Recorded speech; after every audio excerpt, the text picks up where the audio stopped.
Nelson. Here. Smock. Here. Wagner. Here. Yates. Here. Palmer and Lower. All right. We have a quorum. This is the Board of Education Truth and Taxation hearing. So there are no public comments for the Truth and Taxation hearing. There are public comments for the other ones. So we can adjourn.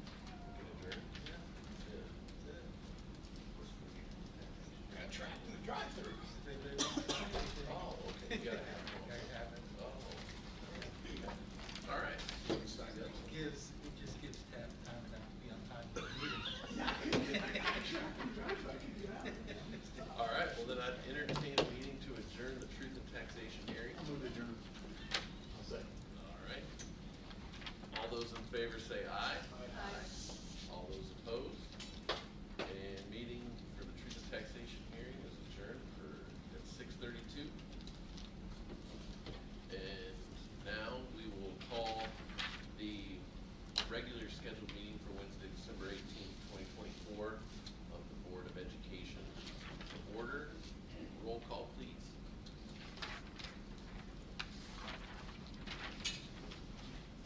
Palmer. Here. Lower. Munson. Here. Nelson. Here. Smock. Here. Wagner. Here. Yates. Here. All right, we have a quorum. Item number 2 is public comments. It looks like we have one person. Did anybody else want to speak that didn't get a chance to sign up? All right. My mom's coming. Oh, you could just sign whoever that's in. Different accounts, yeah.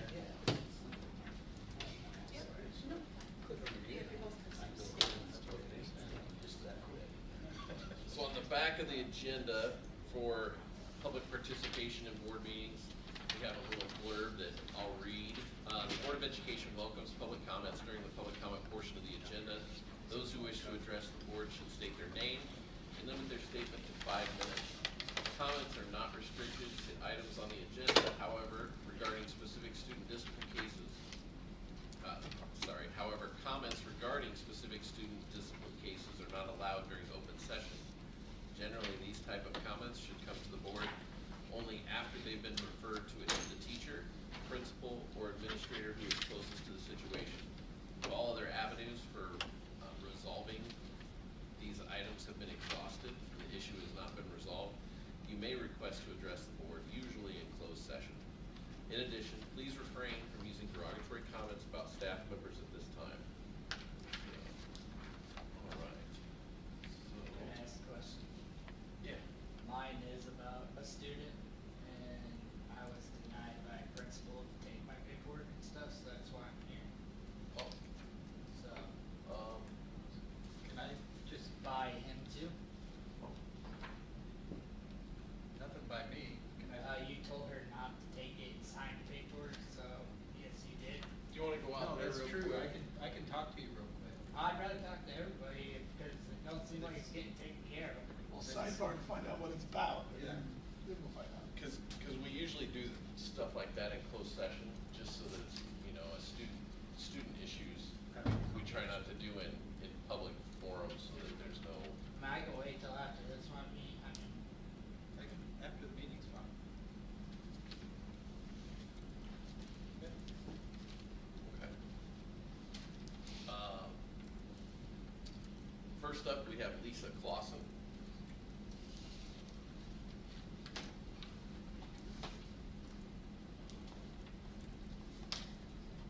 Hello, I'm Lisa Clausen. First of all, I want to thank all the board members. I know you guys work very hard at providing the best quality school district and services for our community. One of your goals is to work within the community, and you've had open meetings and forums to share information and get feedback. I really appreciate that, and I don't think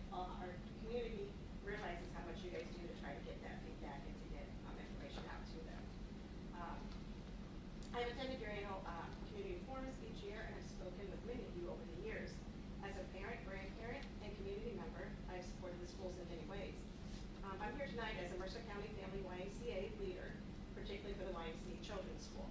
There has been much discussion on preschool over the past few years, where to hold it, and most recently, how many classes the Mercer County School District should offer. We are hoping you realize the why in those thoughts.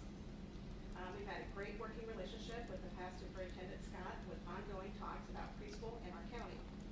I'd like to thank Tim for meeting with our leadership staff last week at the Y, and we had some good conversation and are looking forward to continuing our partnership.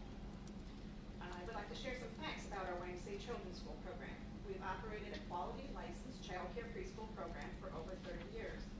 We are licensed for 89 kids, ages 15 months through age 12. We have a full-day toddler program and a 2-year-old classroom. We have 2 full-day classrooms that are for preschool kids and a classroom that holds 2 part-day preschool classes.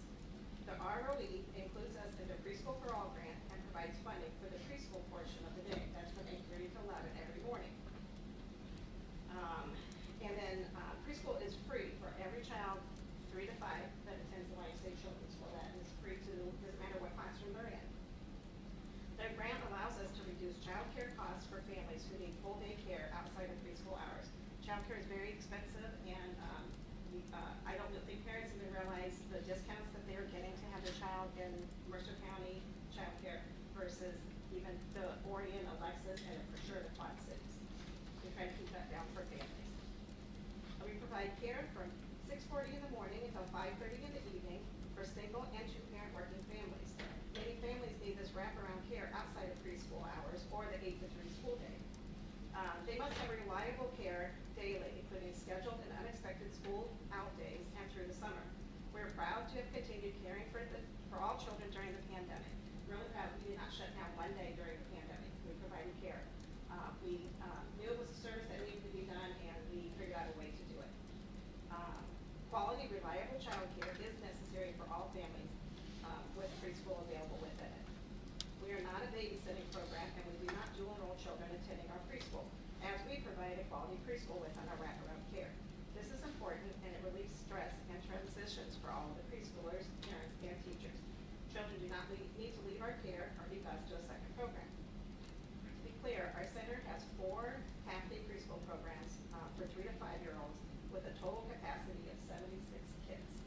The requirements, resources, and funding are the same and are from the same source as the Mercer County School District preschool program. We are fortunate in Mercer County to have all of these choices for early learning for children and their families. Families' needs vary, and we meet those needs between the 2 of us, the Mercer County School District and the Mercer County Family YMCA.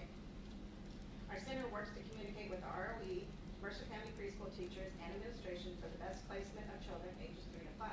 In some cases, a child's needs may be better fit in the school district where state funding is given for special services, or they may only need preschool education and not wraparound care. Some are better fit at our site for a variety of reasons. When considering slots for children for Mercer County, please realize that in Aledo, the YMCA Children's School, we have the capacity for 76 preschoolers. The state wants programs to run at full capacity, so we need to keep that in mind as we're looking at slots. That funding is based on need and capacity. These slots are funded, although not wholly funded, as you know, through the Early Childhood Block Grant and our ROE. My concern is that discussions about increasing slots in the school district could cause us to lose funding and negatively affect our overall budget and structure. We have relied on this funding to provide a quality learning center for all. As you know, one funding source can affect other aspects of your operation. If slots of funding are to cut, it could hurt our YMCA. We are working to expand to offer much needed for our community infant care, which we will not be able to do if we're not financially stable. In addition to the preschool I've discussed, I want to share a few other programs of the Y. Most of you guys know about some of our programs, but I want to add a few in. We provide the after-school program in Apollo and Sherrard. We provide school-out days at our license center for school-age kids, including school-out days, snow days, winter breaks, and day camp all summer long. At the main YMCA facility, we have started providing meals for all kids up to age 18 who hang out at the Y after school and early evenings. That's being offered 3 days a week. The Y runs youth sports programs that feed into the school athletics. Last week, your life skills class met at the Y for a variety of activities, just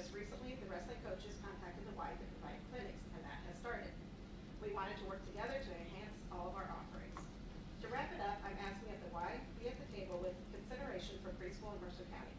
As Tim mentioned when we met, we need to work on a strategic plan that benefits the children, parents, school, and community. We need to utilize all fund sources that are available to us. Some changes may come in the future, and we are open to brainstorming, but the Y should be included.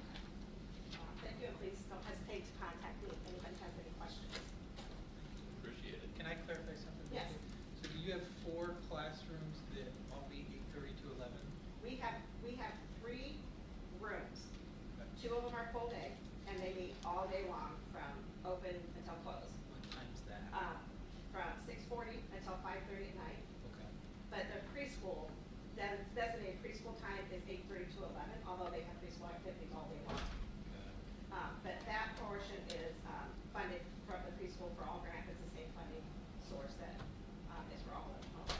The other classroom has a morning class and an afternoon class. That's why we have 4 classes within 3 rooms.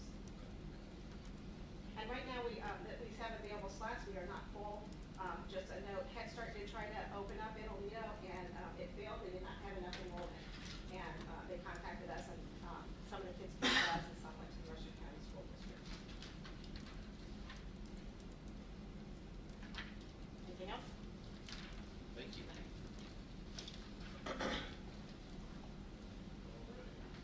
No other public comments. Move on to item number 3, board comments. Yes. It came from the conference, but I'm going to share it right now anyway. Most of you know about the COSPA. It's the Consortium of State School Board Associations. It's the new, when Illinois dropped out of National School Board Association, Illinois was the leader in creating the new National School Board Association. It's called COSPA now.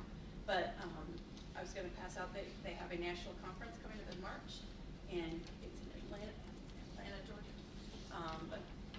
So I would pass that on if you want to take a look at it. Dawn and I almost made it to an SBA one, but then COVID hit and we weren't allowed to go. So, but I know it's a ways away, but it might be something that interests you guys. Okay. Any other board comments? Was there any correspondence?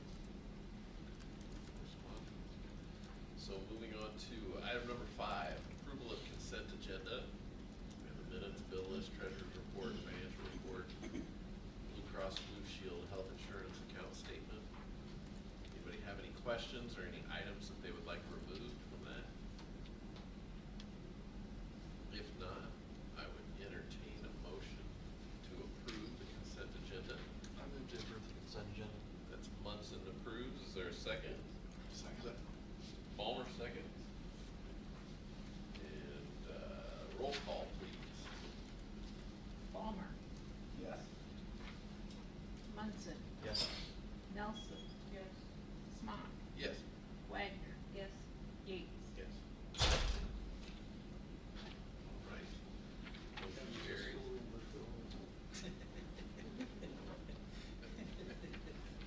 It's only 2:49 now. All right, moving on to item number 6, committee reports. There were 2 in your packet, Finance Committee report and the Building and Grounds report. Is there anything anybody wanted to highlight out of either one of those? I know Building and Grounds we're going to probably talk about a little bit more in the action items. Is there anything anyone needed clarification on or anything else? I would just point people to the recommendations that were approved by both committees, and those will be brought up, I'm sure, when we get to the action item.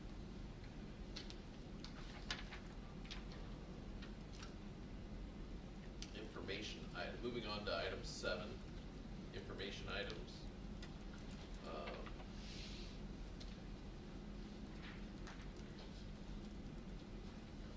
Do we have any FOIA requests? FOIA request. There's no FOIA request. District goals update 7.2.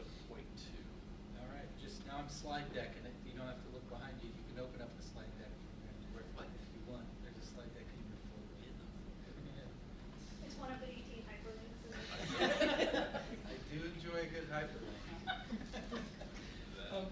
trying to reiterate every month, you know, and try and keep us centered, try and keep us focused on the goals that you've set as a board. As an administrative team, we go over these every Monday when we meet, and we try and use these to really keep us centered. Half of the way through the fiscal year, I feel really good about work towards all of these targeted goals.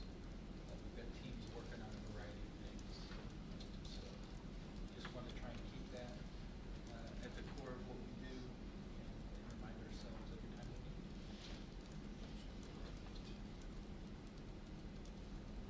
Anyone have any questions about the district goals or the updates to the district goals that were presented?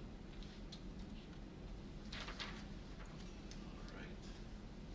Moving on to 7.3. In your packet were little updates from Jason, Julie, and I on the joint annual conference that we attended in Chicago. A couple of the things that I took from it, and it's in that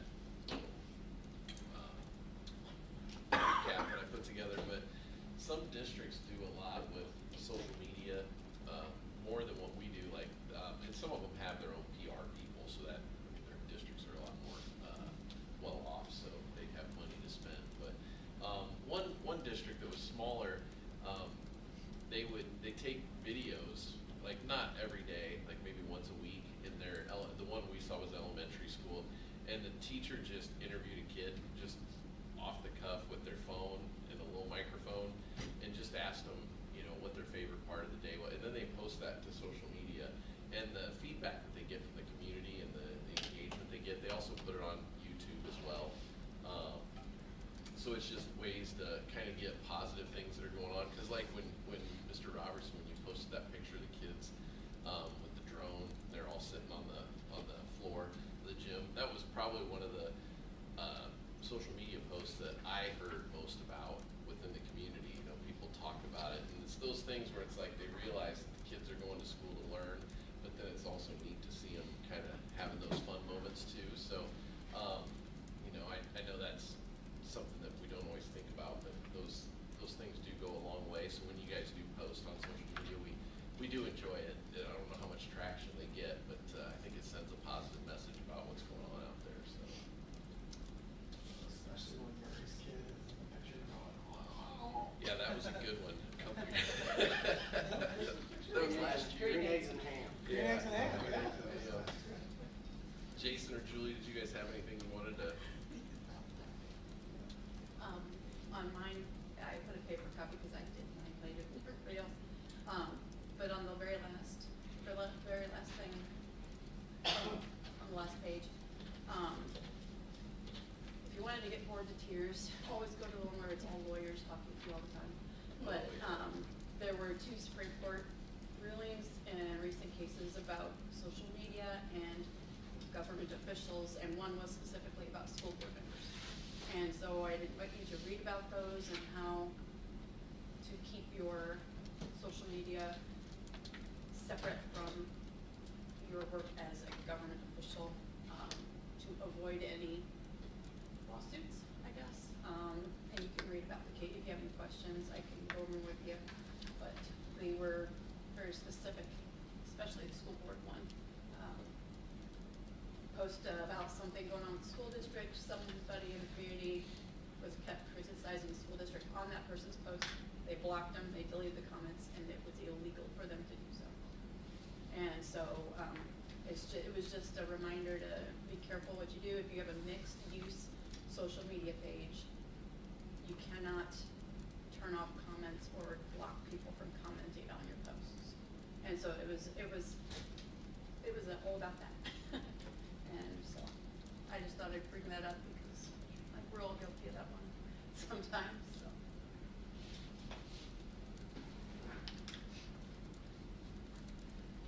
Thank you.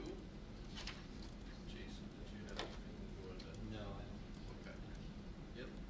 There are 2 things that I just said in a collective bargaining one. Got a lot of good bits there. And then the Illinois state budget, just to prepare everyone on the panel said prepare for, a tough year. Because there's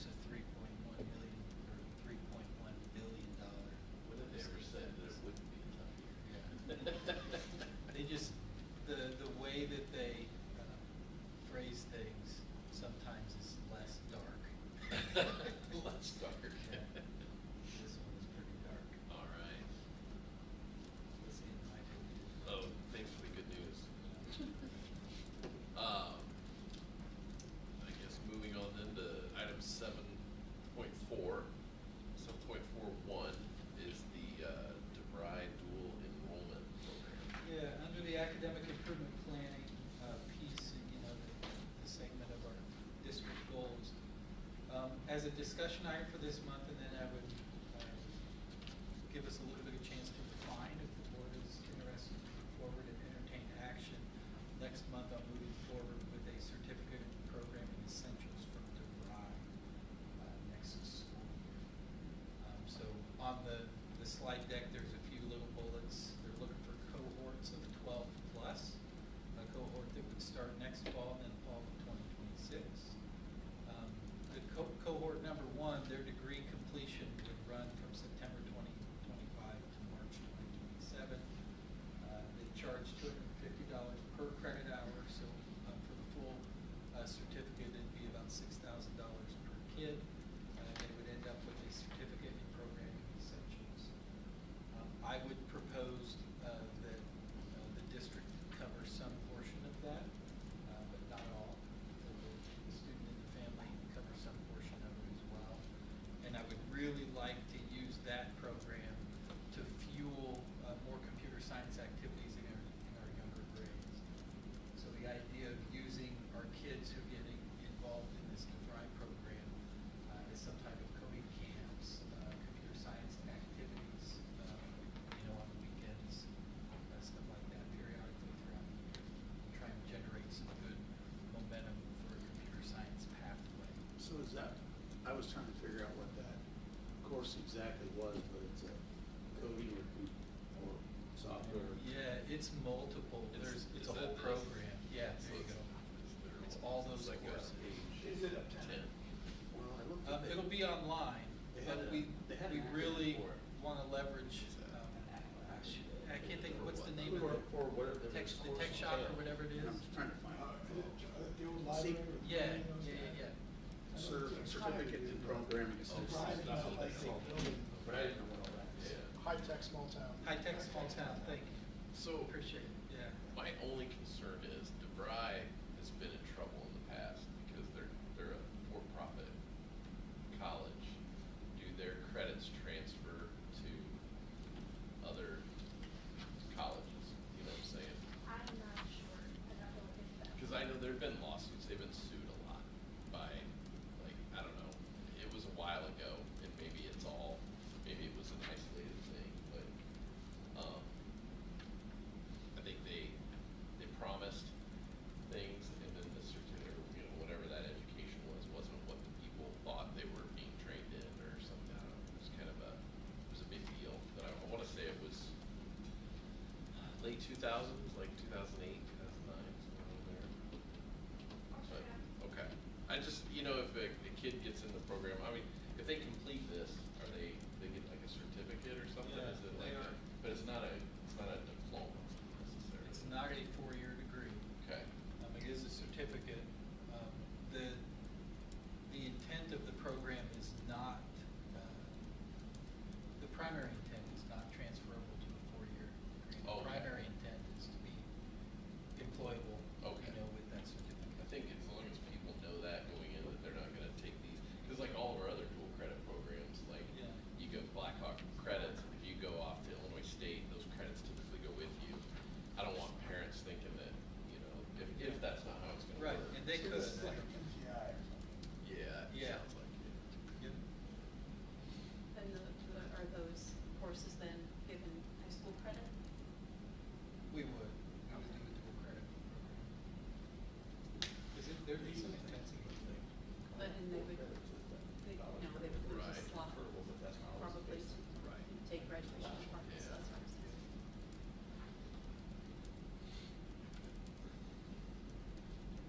That's all I've got on that. I'll bring that back, as long as everyone is open to the concept. We'll get some questions answered, and bring it back in January. Now, is this through Cody and those guys? Yeah, Lou's the one that connected me with them. So, yeah. The other question the last time we looked at this was, whether Bisbee would recognize the course. Is that okay now, or? They're working on it. Right. Because that was, they would recognize the courses when we looked at this maybe 4 or 5 years ago. Well, Bisbee wouldn't recognize it for any graduation. That's what I mean, for the dual credit portion of it, like, yeah. Oh. They have a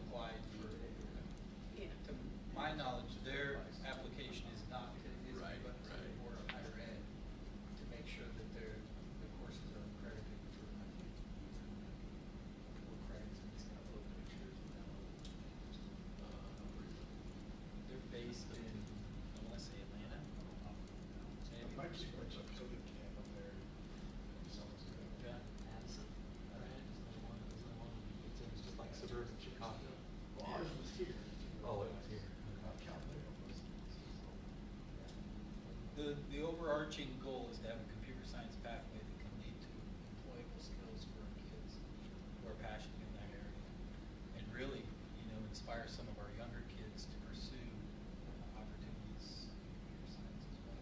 Yeah, basically use Roblox, what's that? Not Minesweeper. Minecraft. Yeah, they use like actual like game stuff. Yeah. That is kind of cool. Yeah. And you can actually win. Block my house. I'll bring it back in January. January 6th, Institute Planning, again under the heading of Academic Improvement Planning. Our plan is for pre-K through 12 vertical articulation. So, having all of our English teachers together, having all of our math teachers together, having all of our science teachers together. We will have some guiding questions, but tackling everything with continuous improvement principles, fully recognizing where we are, within those departments, where we're going and how we're going to get there. So that's our plan for the morning session on January 6th. That's all I've got to say. We are on to 7.5, capital improvement planning. I am GIS. Yeah, I've been in conversations. So when Doug and I went around and we looked at a lot of the, like the core infrastructure of all of our buildings, took a lot of pictures, tried to take down a lot of information. And you had mentioned it's been a while, but at some point, I think Barb or Julie or somebody before you had a collection of like the models and the years of all of the major equipment, the dates when all of the roofs were last replaced, so on and so forth. The idea with IMGIS is to be able to take pictures of all the various things. The two examples that I assembled are like HVAC core components and just different sections of our roofs. Apollo's a good example because they've been replaced at different times. And being able to catalog that, these would be our domestic water heaters in some of the various buildings, and then the air compressors that run the pneumatic controls of Joy. But being able to take all of that information and upload it into a 2D facilities management platform. So everything is there at our fingertips. We can plan accordingly, and the platform can help us manage workflow. So work orders can be filed, and we can monitor task management and organize things, in more of an active live way than having it on a static spreadsheet. Like a DMS. Yeah. Yeah. Yep. So bringing that as a discussion item, it's $1,000 to set up, and then it's $3,700 per year. As long as the board is receptive, we'll bring that back in January for formal approval. Now, is that something we're gonna be here on out, or is this something we're gonna use during building phases, or just? Oh, I'd want to use it from here on out. I really, really would. It allows them to, like, go into a facility, like, I assume you could say, oh, we did the lights in this room in Yeah. 19, or whatever, Yeah. 2000, and then, so you can, And you can share some of the files with emergency personnel too, so that they know what they're walking into. Right now, we've got kind of static maps, that are drawings, and we have it kind of marked where our shutoffs are. I'd love to have more picture-based. I know, most of the times when something happens in a school district in a rural area, it's a volunteer that's coming, to us, one of the first few to respond. And I know those faces are changing quicker than they used to. So being able to have something a little bit more visual to help them. so this would keep track of, like, our HVAC units, all that stuff, so that, And we can then you plug in, based upon the information that you have, you plug in, when its life cycle is going to be up. Does it give you reminders that that's coming up? Should, and it should organize everything for you, is the way that I see it functioning. The day-to-day stuff that I see that's beneficial is the workflow, the work orders and the task management piece. It should tell you filters. Yeah, it should send you reminders on when filters are changed. Who's gonna input all that information? To begin with, it'd probably be me. And probably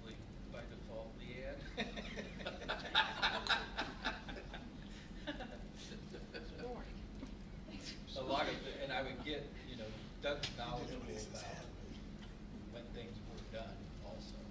So we get a lot of that information from him. But I can enter it into the platform.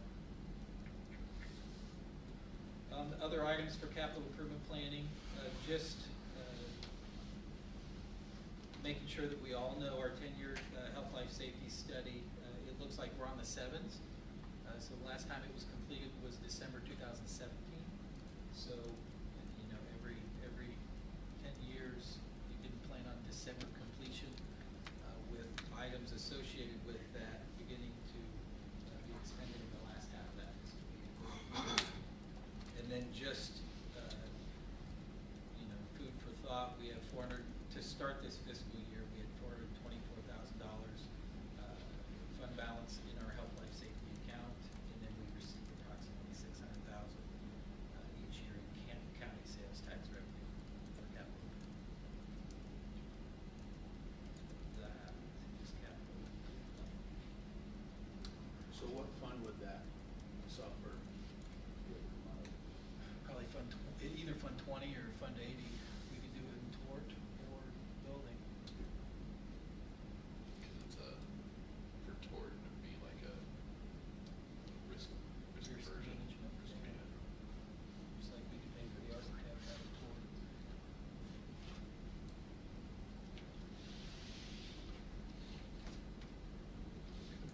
Anyone, any questions about the capital improvement planning? All right. 7.6, district design team update. Just a couple quick slides. As a team, we met recently, established our purpose, which is to create timeless spaces within buildings and throughout the district by strategically using resources, blending classic design with modern accessories, and building environments that inspire pride and lasting value. To do that, we will work to unify and build design cohesion across the district and promote our identity as one district, as Mercer County Schools. The main goal of the team has been established to provide a single point of design oversight that leverages resources strategically, creates and implements a long-lasting vision, promotes classic and clean design for permanent fixtures, while leveraging accessory design to create a modern feel and then create spaces that make us all proud. We meet again January 27th. It's a good team. It really, really is. I've been very impressed with the conversations that we've had. That's all I've got. All right. Any questions? Then we'll move on to 7.7. That is the pre-K classroom placement. There's supporting documentation in the packet. I've got a few slides on this one too, if you want to go. I would hate having you turn around if you can find that in there. And this is discussion item to come back if the board chooses for action in January. What you see on the left is the map of the homes where our current preschool kids reside. So you can see the little pink castle in the middle is Joy, and then you can see the cluster, you know, off to the east is Aledo. The little cluster to the south would be Keithsburg. Then you can see New Boston, you know, off to the west and light up north. Thanks to Ms. McPeak for assembling the enrollment figures for us. This is the makeup of our current preschool class. You can see blue is Apollo, red is New Boston. When you go by our traditional elementary boundaries. Right now it's a pretty even split. 35 kids live in the Apollo Elementary District, 34 in Boston. When we look at projections of kids that would return next year that are currently enrolled, you can see again a pretty even split for the kids that we have currently enrolled who will be coming back. 17 in Apollo and 16 in Boston. You can see there at the bottom, Ms. McPeak has noted that we have 2 screening dates at the end of May, and then they'll conduct 1 screening at the Y or Apollo during the summer months, and 1 screening at New Boston or another location in New Boston or Keithsburg during the summer months as well. Last summer, 46 students were screened.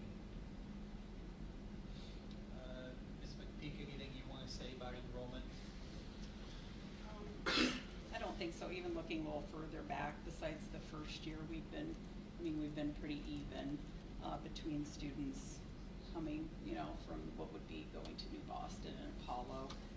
I did do some calculations, and last year, when we look at the total enrollment, 69% of students enrolled at New Boston attended our preschool, 41% that attended Apollo of the total enrollment. And then again, that's because of YMCA. A lot of students go there. Okay. Moving forward, and a lot of this information is, we've discussed it and shared over the last several weeks. As far as our most ideal scenario, administratively, we agree the most ideal scenario for our district pre-K through 5 includes 2 fully staffed preschool classrooms in each elementary, balanced class sizes in all pre-K through 5 classrooms, smaller class sizes in early primary, K through 2, than in upper primary, and a full-time dedicated paraprofessional for support in each pre-K through 5 classroom. And then, our recommendation is that we continuously work to achieve this ideal scenario, knowing that it's not financially feasible right now.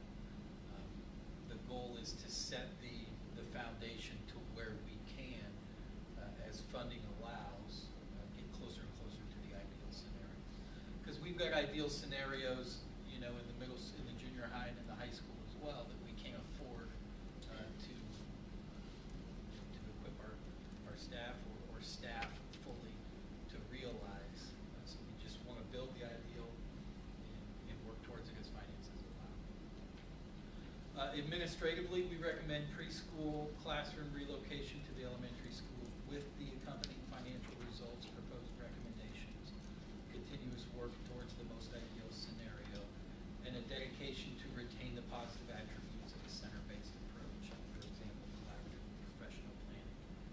The administrative recommendation includes housing the morning pre-K classroom at New Boston and the afternoon pre-K classroom at Apollo for at least the 25-26 school year. Know that we're not unanimous as an administrative team on that recommendation. We had some good conversation around it and see value with the current setup, as well as value with moving those classrooms back into the elementaries. As I'll walk through kind of each tab of the spreadsheet that I shared a few weeks ago. We looked at finance considerations, we looked at transportation considerations, and we looked at impact and opportunities at Apollo. As far as financial goes, you'll see overall there's an estimated annual operational savings of $127,880, which would really be the estimated cost of adding 2 full-time teachers, which I would propose those going into early primary at Apollo, which I'll get to on a different slide. As far as transportation goes, the issue that we continuously work to resolve is to simplify, shorten ride times, and increase efficiencies. We know we have students switching buses at transportation hubs, including pre-K. Hubs right now are, we've got a hub at Apollo, we've got a hub at Joy, we've got a hub at Keithsburg, and New Boston is a hub too, where kids switch buses to get to their end location. We have preschool students riding from elementary schools to and from the ELC and Joy. We have students with longer than preferable bus rides, and that's not exclusive to pre-K. It's across the board. And we currently run 6 pre-K only routes. The recommended course of action, if we move the pre-K back to the elementaries, we would be able to eliminate 2 J-bus pre-K only routes. And then these number 2 and 3 we'll do anyway. We'll continue to study the reduction and elimination of transportation hubs. If we can eliminate transportation hubs, that would be ideal.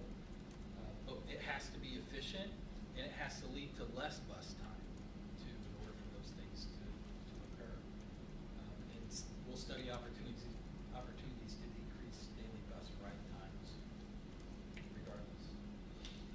as far as Apollo, we've got a couple buckets of issues to resolve. One is space. We have space constraints, and we have IT headquarters housed at Apollo, which was previous classroom space and previous computer lab. Regardless of what we do with pre-K, I propose we move IT out of Apollo. Other issues to resolve, known issues at Apollo, we have class sizes, number of sections per grade, and some upcoming teacher retirements. Number one, we lack a district approach as to when we modify the number of sections per grade level. This practice puts us late in the hiring season each time a fourth section is needed, because typically that's kindergarten, right? The routine is you wait and see how many kids are enrolled for kindergarten, and then if we need a fourth section, oh crap, we've got to hire somebody for that fourth section, and that's late in the hiring season, which is not ideal, especially with the job market the way it is now. The practice also creates a follow the class scenario and or annual class size decision making. So if, like right now we have 4 sections of kindergarten. If we were to move down to 3 sections next year, the teacher that was just hired, I believe, for this year's her first year, would follow that kindergarten class to first grade. And then at that point, a decision would have to be made after first grade. Does she follow them to second grade, or do we get someone else to teach second grade? And that would just continue until that class is out of 5th grade.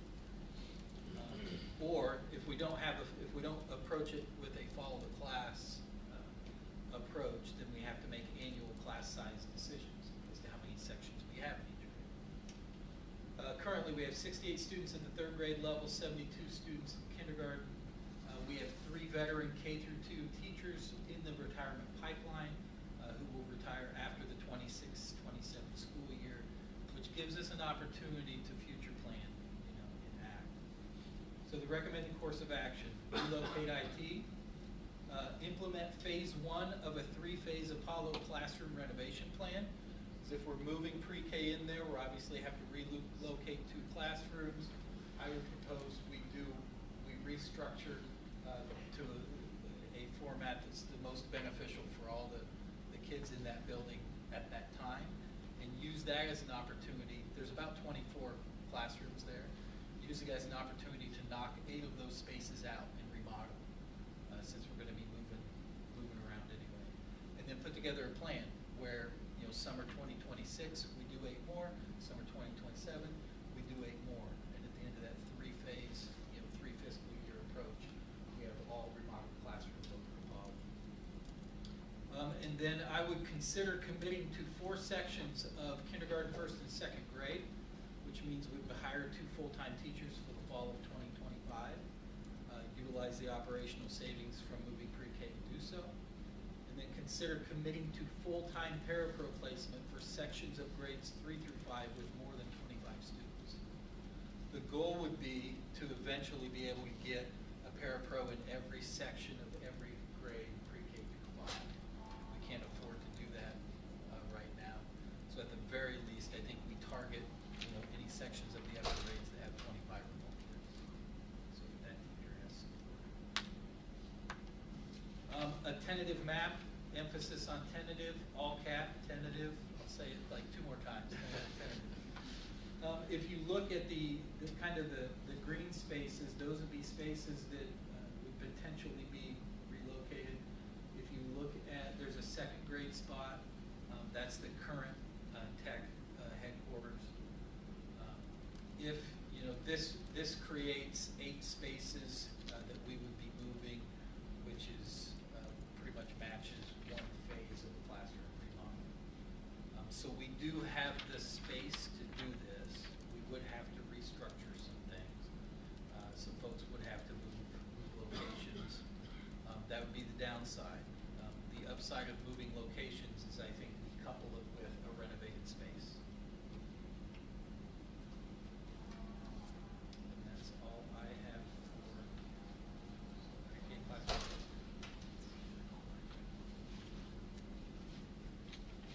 Go back to the last slide.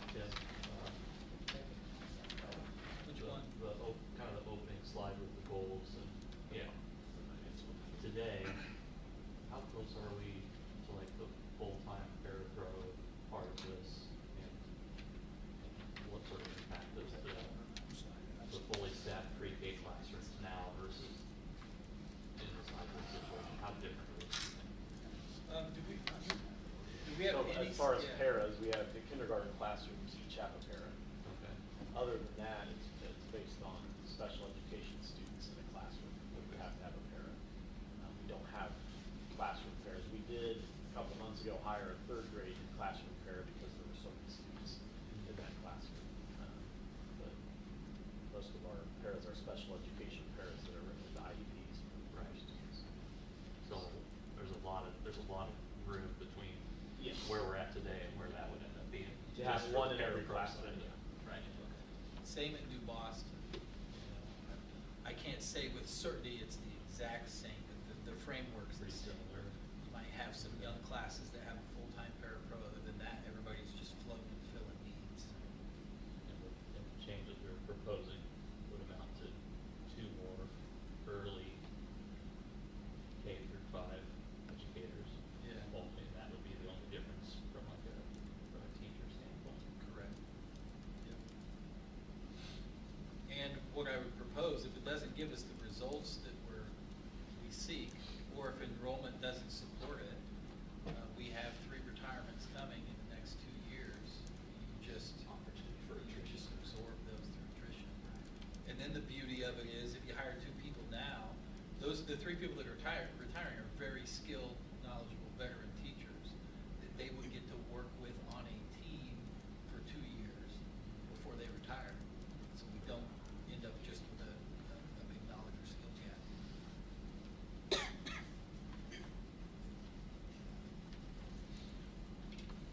Where you thinking IT would relocate to? Don't know yet, it's still TBD. They go advanced and they go, can they go to? Not necessarily. We have space at the high school where they already kind of have, there's one kind of office set up at the high school. One could be, that could be their home base there. Jeff and I have talked a little bit, throwing some ideas around. I'm not opposed to them, coming down to the district office, Joy. I'm not opposed to exploring, remote opportunities also at times. We have any questions about these estimated savings? So after all the savings, we're still gonna spend more to do it that way Correct. About $2,200. until the next year when everybody gets raises. Well, everybody get raises anyway. Sure, but the 2 new people wouldn't get raises because there would be 2 new people. Correct. There's, and I don't even know if I 100%, I don't know how you came up with some of these numbers.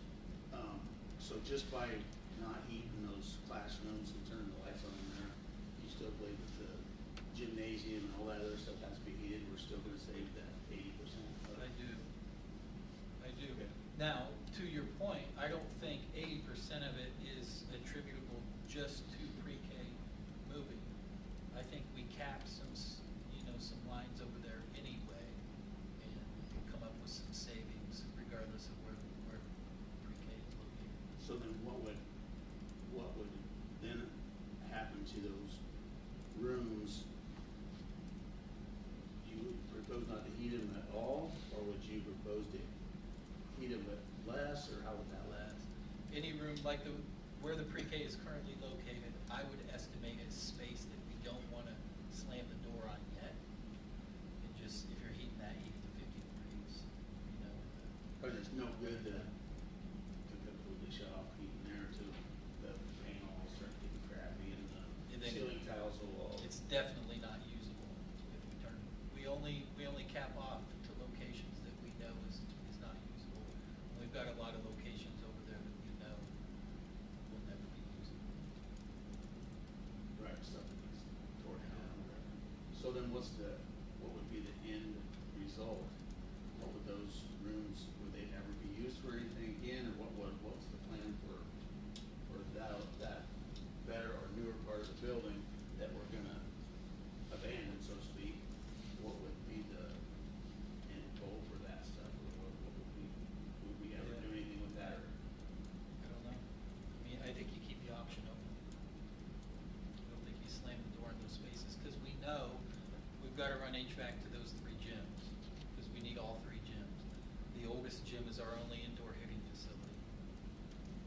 And then the other 2 gyms get used darn near every day for practice in the wintertime.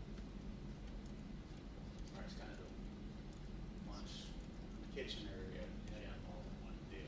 So to keep, I don't think it's gonna cost that much more to keep those, those current section classrooms at 50 degrees, you know, from an operations standpoint, so that we Yeah, have. but I mean, I'll say, did you take 80% of the total cost down there? I did. Okay, so you don't think that keeping the gyms warm and all that other stuff is maybe 20% of that bill? I I'm do. just skeptical about those numbers, is all. Understand. Because this is a huge amount of more space in the gymnasium than there are in the classrooms that we're talking I about. think right now we're heating the Whole building. third story portion of the, so I think he's saying that He's talking about capping that. we cap that capping area that in off, the that we're numbers. gonna save. So we could cap that off without doing anything. Correct. That's- And he's- get the, he that's what said he was that. saying, Now, he we said. save 75%, and then the other 5% is due to those 4 classrooms, that's what I'm trying. Right, yeah. it Yeah, would- no, you're right. yeah. So we We could get savings wouldn't- by capping it off. I don't necessarily agree with those numbers, but yeah. and I don't know what the numbers are, I'm just talking about just in general, the square footage in the areas that we don't need to heat now, we could not heat those and get a lot of these savings. And then Agreed. the remainder would be, I'm just trying to figure out what we're gaining by doing this. Yeah. You know what I'm saying? We're hiring 2 more people. No, and that's what I we're- tried to lay and out. we are getting maybe a tiny sliver of difference in busing maybe, but then we're going backwards on what I thought the teachers were all talking about, saying, no, we'll keep all those kids together, it's easier to split up the numbers in the classes, and it's easier to keep them all kind of in the, you know, same curriculum, same, you know, atmosphere and all that. That was one of the big ideas of all the administration at whatever time, last time we talked about this. There's pros and cons to both. To both. Yeah. Yeah, I don't think it's not just the negative hiring 2 extra educators. I mean, that's kind of what our test scores and everything else in those classrooms. I don't think having smaller classes. I don't think it makes the classes any smaller, does it? It's just because we're splitting them up.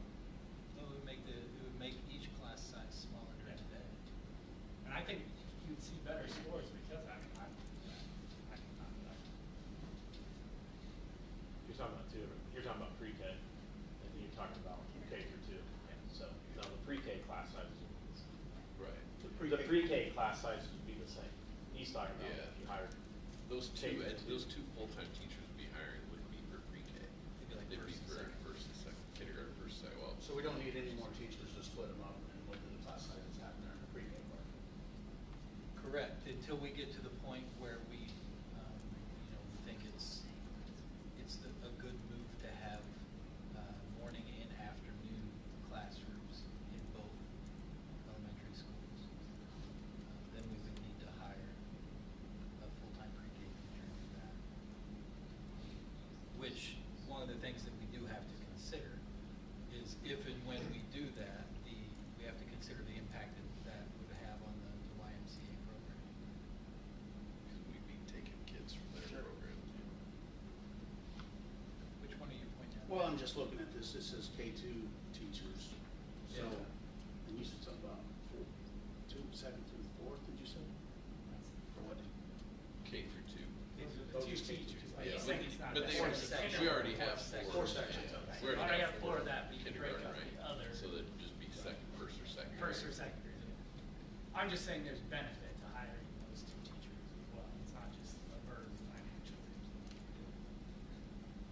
I know it might be a challenge staff-wise, but would it be beneficial to have 2 full-time classrooms? Not necessarily that both are full day, but 2 classrooms in New Boston and 1 full day and a half day at Apollo? Not have, I mean, that way you wouldn't. Seems like there were a lot of half-day kids on the list for New Boston.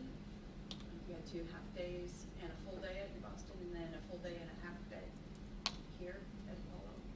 And not have a second half, and then your numbers are about, is that about right, where they want to not interfere with the YMCA program? I think you're still adding Right. kids to a second half-day section. Not here. I meant just have morning or an afternoon, but not both at Apollo. And have a full day at Apollo. Then have both half-days and a full day at New Boston. What would the half-day teacher here do? Well, that's why I was saying it might be a difficulty staff-wise, but then you're solving both problems, other than that. And what's the reason for that half day? Like, how come we don't just have 2 full day sections at both? Becky, you wanna talk to that? I mean, we could, some students aren't ready for a full day, and some parents don't want the full day. Is it funded differently, A little bit, yeah. How long are the half days? Right now, it's 3 hours. I kind of proposed if we have a teacher driving, that we would reduce that to 2.5-hour days.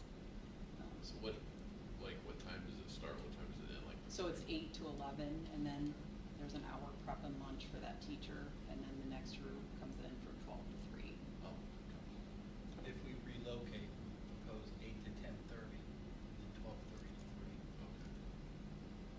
which I think, does that kind of match the Y? That's what the requirement is, and that's what it used to be, the 2.5 hours. That is the requirement for a preschool class to be funded. And that's what we used to do Yes. years They before. stretched it Yeah. once they went to Joy, because it worked out. They gained a half hour by going to Joy, the half day. It's a time point, gain a half hour.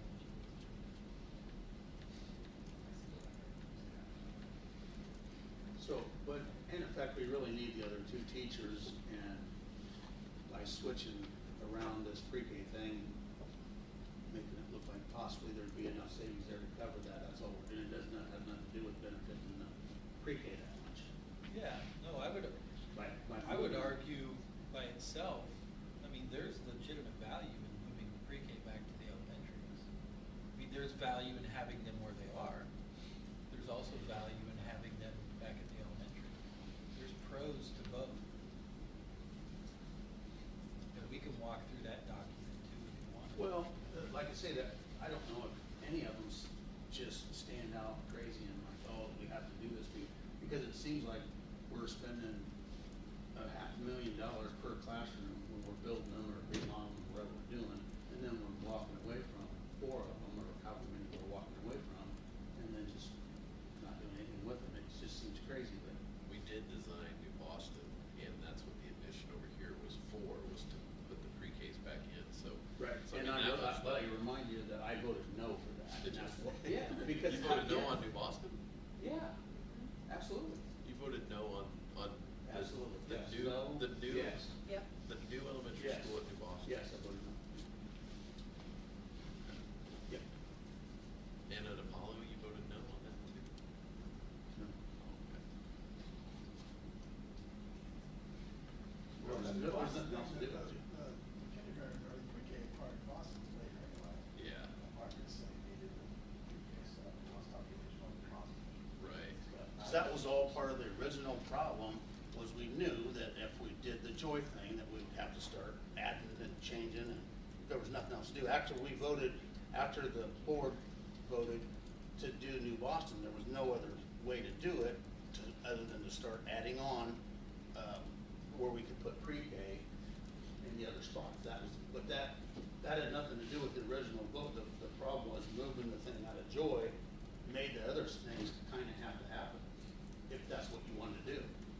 You know what I'm saying? Yeah. If you're gonna try to get rid of everything in Joy, then you have to make more space in the other 2 places. So it wasn't feasible to say no after the building's already there. So Right. after it's already not gonna be there, then there's nothing else to do. Yeah. Okay. That's all I'm trying to say. Yep. There's no, but it's still a financial problem that I don't understand, because we still have to have that property for the gyms, the bus barn, we don't have to have, I mean, we could move the district office, but we've got that building that we use for storage and we use for the district office. We already have all that property, and if we're gonna, I ain't saying that we can't get rid of all of it, but again, it's still back to the old deal where it's not financially feasible to get rid of all of it, or we should have done it all at once, and just been done with it and done whatever, but it never was feasible to do that. And now we're continuing to try to piecemeal and make it happen, but it's never gonna happen financially, it's never gonna happen and work very well, because gyms, you need the district office somewhere else, you need a bus barn somewhere else, and then you need to sell that property or give it away or whatever you're gonna do. That's the only way to get rid of it. So there's, to me, I don't understand how we can try to get rid of it little tiny pieces at a time, how that makes any sense. It's either we do or we don't, and there's just so much value there that it's almost impossible to walk away from all of it without costing This is what we do. millions of dollars. We do this all the time, we never actually do it. We could actually close it, you know, anytime we want, and just make do with what we have. I think we should. I'm with you, but every time we try to close it, we go against it, we stop closing it. Joy is the last one, man, it's survived everything. So, I mean, Because all the people that are in sports are gonna say, I don't have no place to practice, I don't have no place to compete, I don't have no place to. did we change the floor in Apollo? Because we're supposed to change the floor in Apollo, Yeah. so you can use that. Boom, there's the gym. Right there, there's another gym. You have the floor, you have gym in Boston. I know it's a long way. But we can survive if we had to. I think we should For do it all or for nothing. years, they didn't want to use the New Boston gym for basketball because you couldn't practice anywhere else. Because it didn't have the, Well, it was carpeted too. well, no, and you, I mean, Joy, because of, remember the bleachers they put. Oh. So it was, they had to use the cafeteria, and the cafeteria floor is ideal for practice. So they didn't want to use that because you can only use like 10 kids at a time. I mean, every place has a drawback. We can make whatever work we have to. Not in the world, but, every time we have to do something, we do this, and it's never really doing it. I'm just saying, there's not a single person sitting here, if they had the same financial decision to make at their own property, would do this. Nobody, none of you guys would do this. No, because I would have closed Joy a long time ago under that one. So that would mean that you would just give away or close down a house or whatever you wanna call it, that part of it was really good, you tear down the other part and you're just gonna give it away. You're telling me you're gonna just give it away and walk away from something that's worth several $1 million. That's not what it is, it's not even diving down there, we've got No, problems. I'm just saying, you got a gym that, even if you just say the one gym, what's the cost, $10 million or something to replace a gym that size?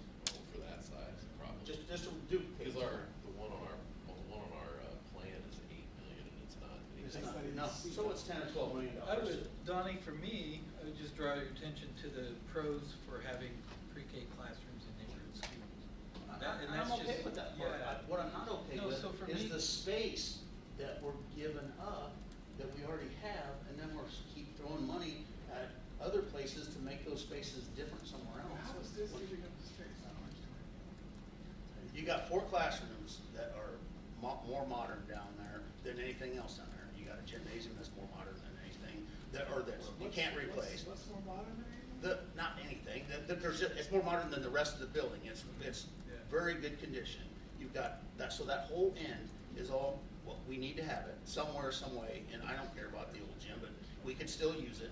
But I think that from the cafeteria north, all the new part of the building, 65. that would be ridiculous in my mind to just whatever, give it away, sell it for pennies, whatever, and when we know we need all that space for something, we're sitting there every time we have a meeting, well, we need a couple more rooms, we need this, we need space, we need, but yet we're taking something that's pretty good shape. I haven't heard much about any of that, any of this. What do you mean? I mean, If you move the pre-K out of there, you've got 4 classrooms you're not gonna use no more. yeah. Okay, so if you're gonna, now what are you gonna, you're gonna still have to heat them, you're still have to do something with them. And then if the plan is to completely abandon Joy, you're gonna have to come up with things to I think that's a different meeting than what we're talking about here, Roman. it's all part of, it's the same building, it's just one piece of it. He's wanting to know What's the next plan? step? What are What's we the gonna next do? step? Are we gonna close Which we haven't. another little piece, and then We another little haven't been piece, able and to then? agree.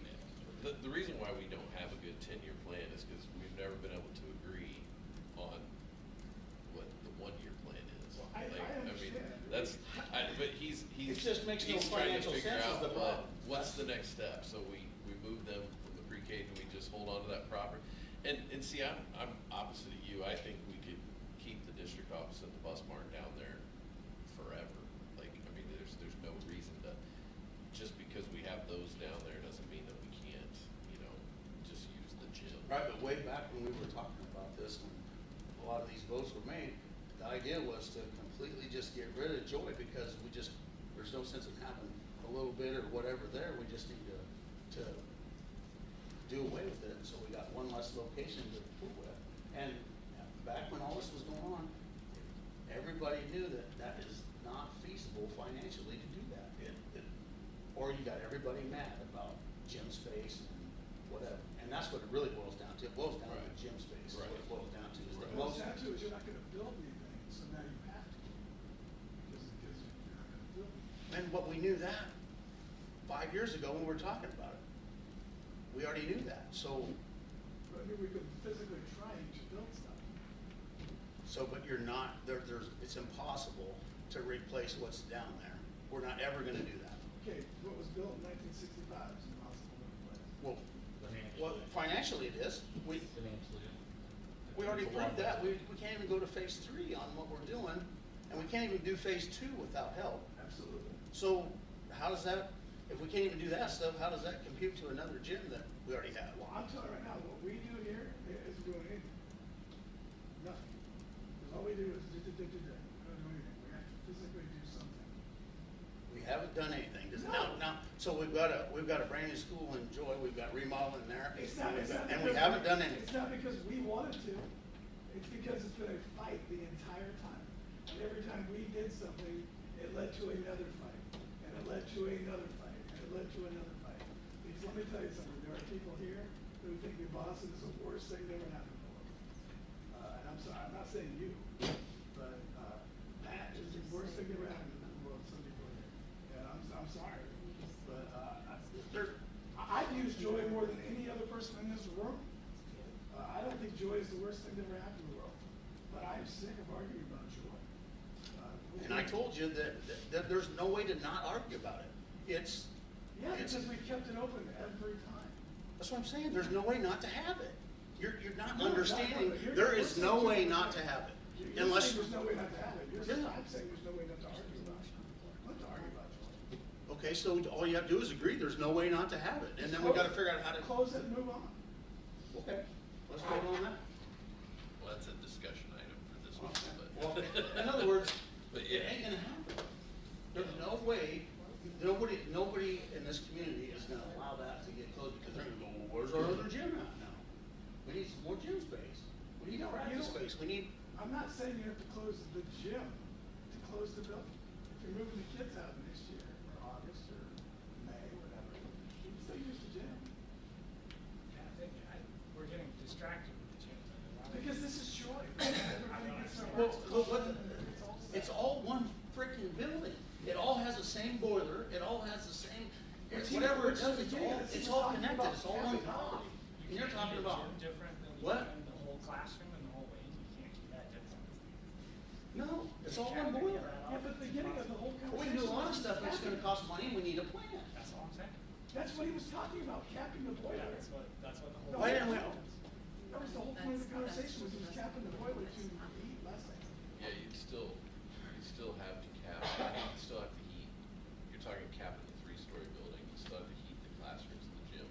And if I'm understanding the system down there, you really don't have the ability to make one space 70 degrees and the other space is 50. I think We do. I don't know that with certainty. The classrooms are mini splits. Oh, The 3 okay. classrooms are on mini splits. Oh, they are? Yeah. Okay. Basically from the office this way. Yeah. That's nice, not big splits. You got air conditioning there too? Yeah. Chillers. They're those minis, like Yeah. the little things in the air, like in a hotel, the wall. Yeah. Okay. So let's talk about that again in January. Ready for snow. All right. Any You don't have other? to come to the meeting. I mean, if it snows, I don't have to. You don't have to anyhow. Wait, what are you getting so upset about? I'm not. I'm just telling you, you're saying, well, you wish it would snow, so you don't have to come to the meeting. Just don't come to the Just meeting. wanna That's argue something. about it. Because we bring up Joy and it's just like emotion. I have nothing, it don't matter to me. The money matters. The building Yes, makes it no, does. not It one does inch matter. of shit to me. Because The, people what, get upset what about is, it. We have the to- actual physical buildings mean Because nothing to everybody's me. upset about It's the it. money we have to spend to replace what's there. It has nothing to do, Absolutely. I could care less what color it is, where it is, whatever.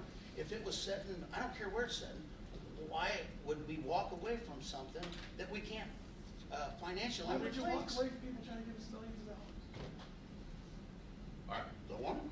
I think we, is there any other? Don't wanna walk away from it. What's that have to do with this choice? Are there any other points or anything else that anybody else would like to make up, or not make up, but bring up? If not, we'll move on to 7.8, resolution in support of Illinois Vision 2030. Okay, again, just for discussion this month, if the board's desire to bring back for action next month. So Vision 2030 has 3 priorities. It's future focused learning, shared accountability, and predictable funding. I did not test this, so we will see if this works. I'll play a 1-minute, 30-second video. Preparing students to succeed in a world of constant innovation. The job a student will have in the future may not even exist today. So, what's needed to help students thrive in a world of unknowns? Vision 2030, a blueprint that prioritizes future-focused learning, shared accountability, and predictable funding to advance K-12 public education in Illinois. Future-focused learning means giving students a head start on post-secondary success and providing them with learning environments that are safe and secure. Imagine a world where all students are introduced to emerging career fields, discover their passion early, and earn college or vocational credits in high school. That's a future where student loan debt is less of a burden and everyone graduates ready to shine. Shared accountability means redefining student success. Just like children's physical growth, academic progress does not always happen in a linear manner. Both growth and proficiency should be measured over time to see how they're really doing. Benchmark data should be shared with teachers in real time so that quick interventions can be put in place. Lastly, school districts need predictable funding. Schools need to be able to rely on receiving full funding based on the evidence-based funding model and have the flexibility to allocate restricted funding streams towards urgent life safety needs. This is Vision 2030. To learn more and express your support, visit IllinoisVision2030.com. Together, we can fulfill the promise of public education in Illinois. It's very similar to Vision 2020 for anyone that's old enough to remember that. Is it like a collaboration between the Yeah, organizations? between all of the major educational organizations in Illinois. Is that the state of Illinois? Are they involved? No, they're involved in that. Because that talks about Yeah. predictable funding. How are they gonna do that? That was the only thing I heard out of that whole thing. I'm like, predictable funding, what? Should I go back to the $3.1 billion shortfall? Yeah, I know. Yeah. Do we know what our percent adequacy is right now? I do not. Just a few years ago, we were still at 67. Was that for 2020? No, it was like, well, I mean, that's when they first started evidence-based funding model.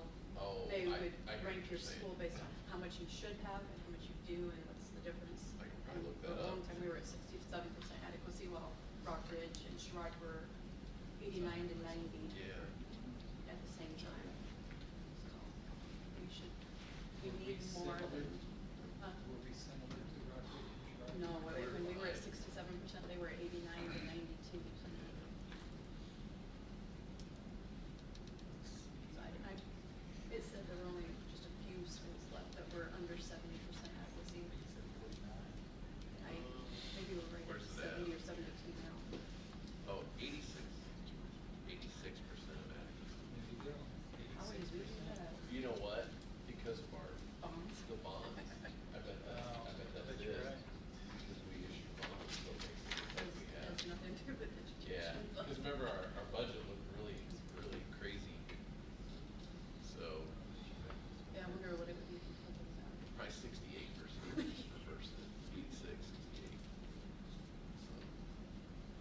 long as the board is open to it, we'll bring that back for formal adoption, resolution in support of Illinois Vision 2030. Is there a cost to that, or is that more of a, just a? It's more of just a show of support. Like a resolution. Perfect. All right, so then moving on to 7.9, energy assessment, Ameren, Illinois. Public school carbon-free assessment. So I've had a meeting with Ameren. Ameren is looking over our stuff to analyze for opportunities where we could be a little bit more efficient with regards to energy and reduce our carbon footprint. The I other. had a question before you move too much further. Yeah. Could you contact someone about and find out what kind of cost feasibility there is to isolate the heat gun? So that we know before we can make a decision on if it's possible and feasible and what the cost would be. Because the last thing we want to do is end up doing, oh, the way we do it, that's all we gotta go through, it's all gonna be heated. Yep. To make this or that work, you know. I think ideally, you would get rid of the old boiler altogether if you was gonna do it, and then somehow either do it all in mini splits or all in Yeah, something, they're all- whatever is left. But to keep the old boiler, I don't even know where it's, how far down the building it is in the old part of the building. Yeah, it's way down there. It's by the old gym, right? It's between the two gyms. And mini splits, I don't think you can really do a gym. Mini splits, that'd be too big a space. But all I'm saying is probably the ideal way, but if it's not close enough, then I don't know. You would almost have to either relocate the ones that are or totally different, smaller. Furnace in.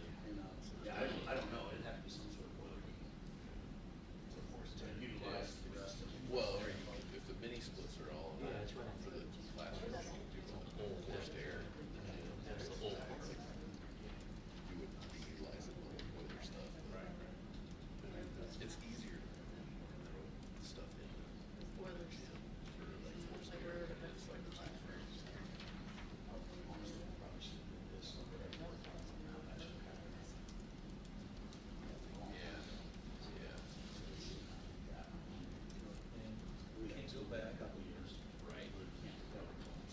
right. The second item on there is the IEC Powered by Future Green is nearing the launch of a demand response program where they will come in. It really marries well with Ameren's carbon-free assessment program, where you can find ways to operate more efficiently. And it can be simple things with regards to when pumps run based upon time of use rates and the electricity it takes to run. It can be simple things like if you have a dual pump system, rather than running one pump full speed, you run two pumps partial speed, and it consumes less energy. The whole premise is just having experts analyze what we're doing so that we can generate savings on the operational side, put more money back in the classroom. My goal still remains, when I go back to the spreadsheet in FY '24 and how much we spent in natural gas, electricity, and diesel fuels, to cut that in half. That's my goal. So,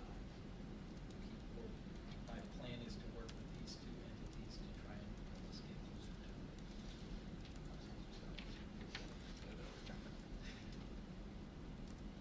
Try. All right. What is the IEC? Is that Illinois Electric? Illinois Energy Consortium. They started, and that's a nonprofit entity that it was formed by the Illinois Association of School Administrators, School Boards, and School Business Officials.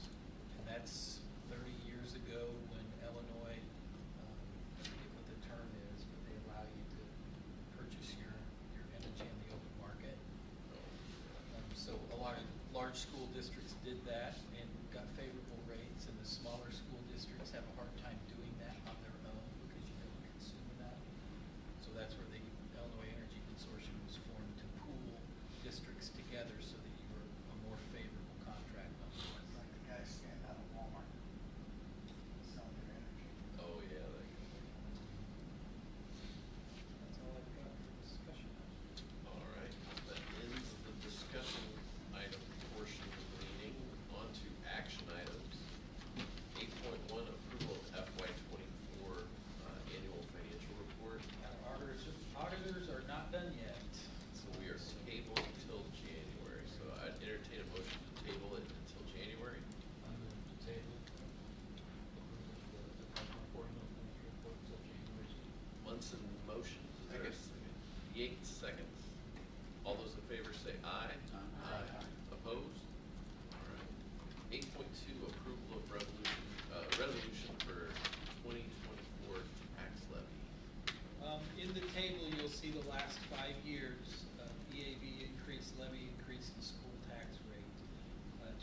2024 is this levy that we would be passing tonight. The EAV increase is an estimate based upon the best guess that the Mercer County Assessor's Office has at this moment. So what we're proposing to do is match the EAV increase with the levy increase, and that keeps the school tax rate flat. If you look through those columns, you can see how directly correlated they are. You start at the bottom in 2020, EAV increased 6%, the levy increased about 5%. And that led to a $4.76 school tax rate. 2021, EAV increased 8%, the levy increased almost 13%, so you can see the rate went up. 2022, EAV increased 11%, levy only increased 9%, so you can see the rate went down. 2023, same pattern, EAV 9.4% increase, levy was 8.56%, so the rate went down just a tad, and we're proposing something that's flat. It's actually a few thousandths of a penny less as far as the projection. That's what we project. The actual values on the levy, the only one that's in yellow or highlighted in yellow is the one that we don't control directly. The county clerk just adds to our levy a bond and interest amount that matches our payment schedule, which that's what our payment will be. But when you see the levy paperwork that we approved tonight, it won't have that value on it because that value is added at the clerk's office. You can see I'm not proposing we balloon anything, so we're not asking for more than what we can, that would take us above the proposed rate in the event that the EAV is higher than 9%. We're not doing that. So if the EAV comes in at 10%, we will actually be taxing lower than the voter approved rate in the ed fund, building fund, transportation, working cash, fire safety, special ed fees. A lot of districts will balloon to try and capture the max rate in all of those funds. I've never done that, and you didn't instruct me to, so I won't. I'm a firm believer that you look, the dollar amount is what you're requesting. You should know what your operation is and how much money it takes to run your operation. You should ask for the amount of money that takes care of you in that fiscal year and sets you up for success in the years to come. And that's what this levy represents. Anyone have any questions?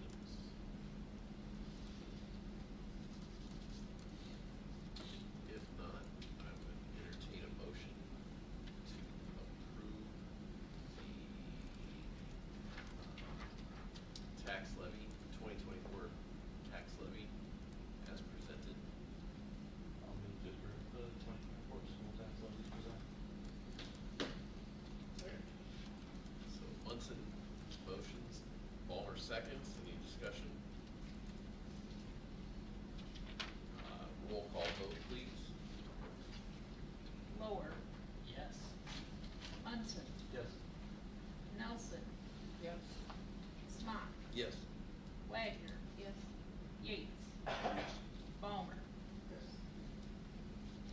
Motion carries. 8.3 fleet management plan. I'll be quick on this because we've talked about it for several months. And we approved the bus bid back in October, I think it was. But we assembled, the transportation committee helped us review and assemble a fleet management plan.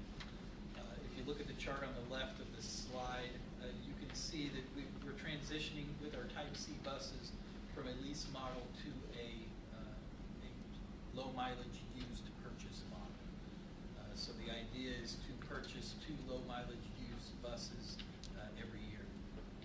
And we have 10 buses that we would purchase that way, so we roll through 2 new to us buses every year, and then those buses can stay on our transportation claim for the allowable 5-year period and then rotate off.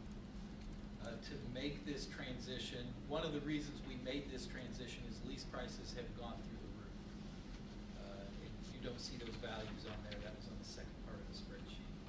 To make this transition, just know that 26, it's gonna cost us more than it would have to lease, to start the transition. In FY 27, it will cost us a little bit more than it would have to lease. It's gonna take 4 years for us to get to the positive side of it. Once we get to the positive side of it, after the first time through the cycle, 10 years, using actual numbers that were part of our October bid, we would save $1.8 million by utilizing this approach. A key to this approach is with Ernie retiring, we have to find somebody that can be, that has some mechanical inclination, because we will be, they'll be our buses, they'll be low mileage used, but they'll need some work from time to time to keep them on the road. Now, we're only gonna keep them 5 years, so it's not like we're gonna have to do significant work to go around and replace some brakes. We're gonna have to do some things like that. The second slide still has the same figures on the left, but this is the replacement sequence for the rest of our fleet that are not yellow school buses. We've replaced those 2 food trucks. We plan to have them on the road at the beginning of second semester. And then you can see kind of the sequence in which we are planning to replace the rest of the fleet, because we do have a very aged fleet with regards to the vehicles that are not yellow school buses. So what I would ask is just approval of our fleet management plan. So moved. Ballmer moves, is there a second? Second. And any discussion? Roll call vote. Munson, Yes. Nelson, Smock, Yes. Wagner, Yes. Yates, Yes. Ballmer, Yes. Lower. Yes. All right, moving on to 8.4, high school renovation plan. The slide that's up should capture the kind of the summary of the decision. So phase 1A would be, you know, the phase 1 that the district has been working on for several months, keeping the existing classroom wing remodel. And correct me if I have any of these classroom numbers a little bit off. But we have 20 classrooms in that existing wing, so that project would add 13 new classrooms and then 20. If we did phase 1 and 2, it would lead to 27 new classrooms, the demolition of that classroom wing.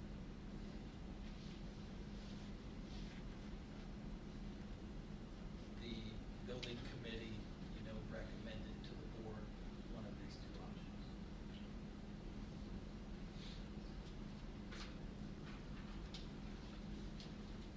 Any questions on?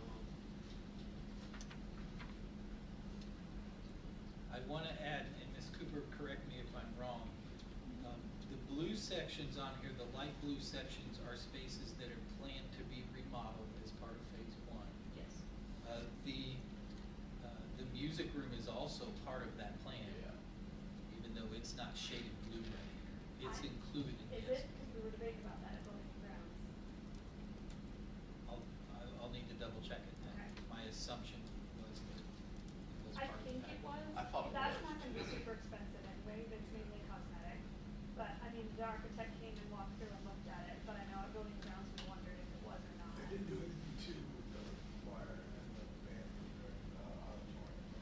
Right, No. Yeah, they need remodeling. yeah. That was the original plan. And they were in there, we were walking around that Yeah, space. they went into space and took measurements and, yeah. But I guess we Yeah. need to find out if it's part of phase 2 or if it's part of phase 1, Got it. you know? So it's not shaded in phase 2. I know. You But could potentially add that into the remodel, you know, just, it might change your 28.2 estimate a little bit, but I don't think those spaces are gonna be that much to remodel.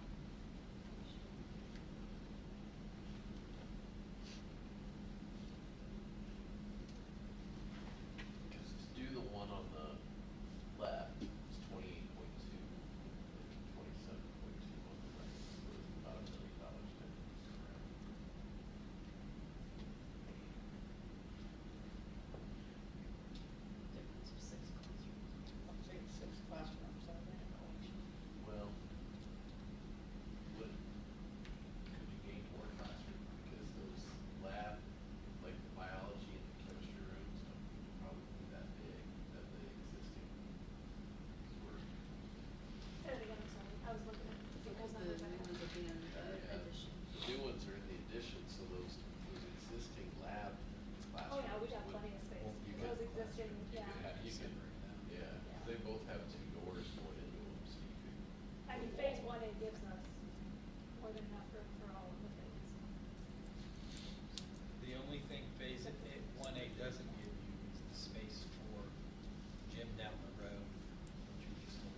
saw their estimate, it really didn't, it was kind of more budgetary. You mean for the current classroom? Yeah, cause I know we had to replace, didn't we have to replace almost all of them in the gym? Yeah, In the we gym? did. We did.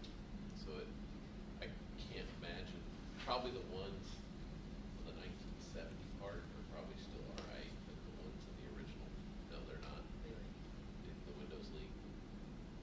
That should be part of the renovation. Yeah, but we should ask that question, because that's the expensive part that adds a ton to the cost. Well, they planned that gymnasium, They didn't do more, They did yeah. more involved than what they thought. Well, and that's the other part, is, What did they say the time frame was on both phases? They didn't really say, they mentioned, you know, that you have to phase you have to do the classroom renovation in a couple of phases. Right? So if you take that, this is just my projection, you would do, if you did phase 1A, you would do the new construction in red, summer 2026. Then you probably segment the renovation of the classroom spaces across 2 summers. 2027, 2028. I thought he said there's no way you can renovate those in the summer. He said it would have to be during the school. Yeah, And then part of this, because he he said said you can't even redo a bathroom in Yes, the exactly. summer anymore. So they said they would be in that wing doing construction on the school. They have to, is what he said. And why can't you work during the summer? It's just too hot. No, you could, can, but you're not gonna get it all done. Oh, okay. So there would be overlap. is all Which, he said. which I don't understand, how you can't remodel a bathroom in summer when he said you used to be able to do it. That's just what he Is it just said. because of like all the regulations? and stuff? No, I think it had to do with getting stuff, like product, you know, like you have to order laboratories, getting materials and stuff. I just remember he talked about when they remodeled that wing, they had to section it off. Yeah. And so it couldn't be above and below, that they were gonna section it off. Yeah. That's, Yeah, cause we talked about doing first floor, second floor, and it's like, no, it'd be too noisy Wouldn't on do the. that. So that's. I wish I would have brought, I'm sure I brought my folder that had it printed out to look at do you have the blueprints? Are you sure 27 new classrooms is phase 1 and 2? I feel like that's high. Pretty darn sure. You're sure? Okay. Those are my notes from the meeting. What do you think it was? I don't have a number, but I feel like it wasn't that. But First should floor, be in 12 line. classrooms, second floor, 15 classrooms. Should be in 13 line. in phase 1, 14 in phase 2, 20 classrooms in existing wing. what'd you say for first floor? 12, There were like 10 pictures there. what's that? Like 10 pictures there.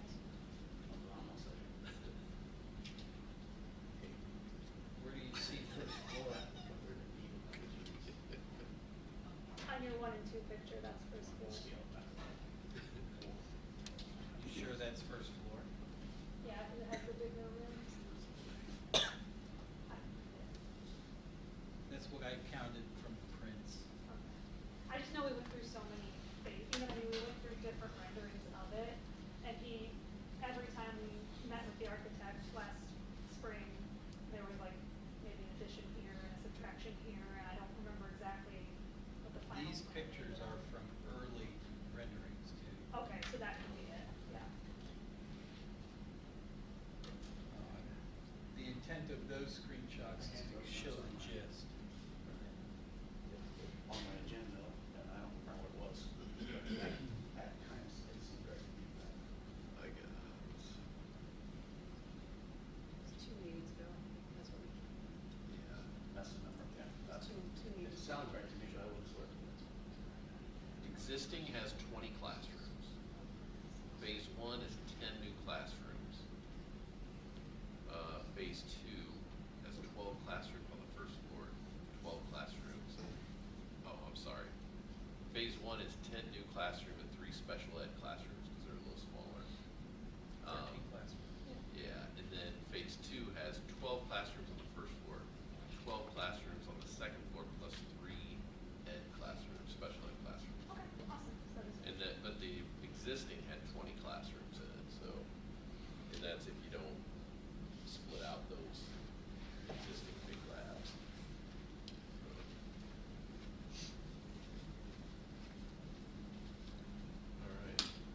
questions? Was this, 1A option that we Call that the Julie option. cooked up at the last meeting, did that turn out to be any kind of an obstacle to, the private donor? Oh, yeah.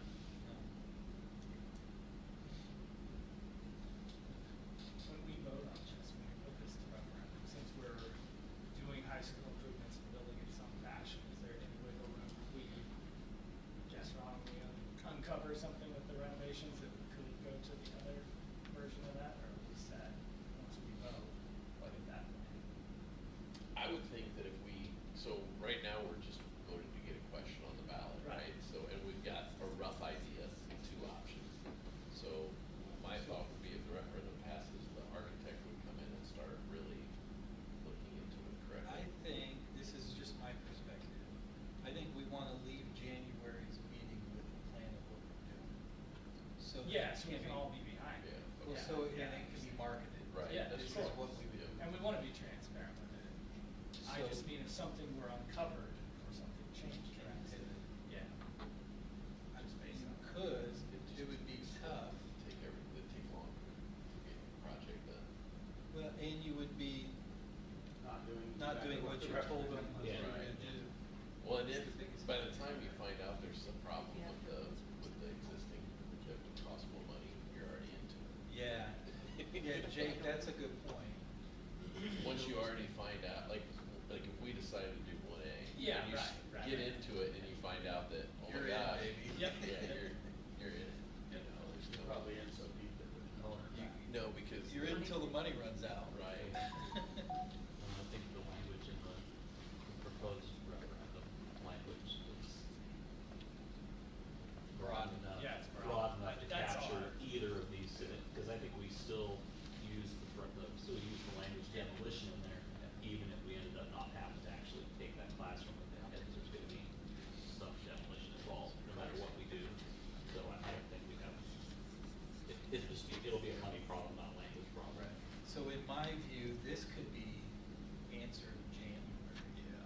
But I would suggest that we answer it either this month or in January. Yeah. So that when we start talking. Oh, yeah, I would too, yeah. For purposes of discussion, I think the thing that makes me the most concerned is the remodel and Timing. how much of an impact that's gonna have on a year or two of high school students. I mean, that's gonna be a big, it's in furtherance of having a great looking school when we're done, but for a couple of years, there's gonna be a lot of, people are gonna be grouchy, people are gonna be grouchy. Staff, students, family members are gonna be grouchy about the noise and all that, you know. My experience, it takes a lot for people around here to get grouchy. Oh. We all get along so well. Yeah. Like that. Like around here. That's the thing that sort of concerns me. I like it because it gain more classroom space and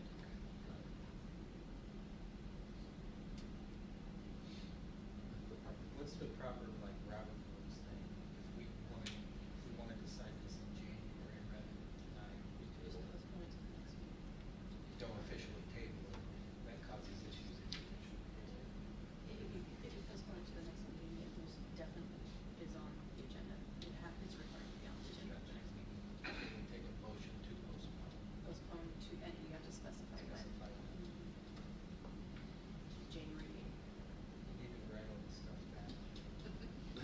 I got a book. We can use phone But with it's- Robert Rules. Yeah, but it's hard. What's that? It's a lot easier to Phone go home, with now Robert. we can. I gotta use my Julie call. You get one Julie call. Only me, we're pretty tight. I'm not sitting by you. You guys are I'm not sitting by on you our- to wait for your question. That's I'm right. gonna get an earpiece, I'll just have it. Yeah, Jake's the only one allowed to call. You're like, dang, Jake's really done his homework this past year. Stepped up. Well, then I would entertain a motion to postpone till January. When do we postpone this to January? All right. 25 Is there a second? Second. Yates, second.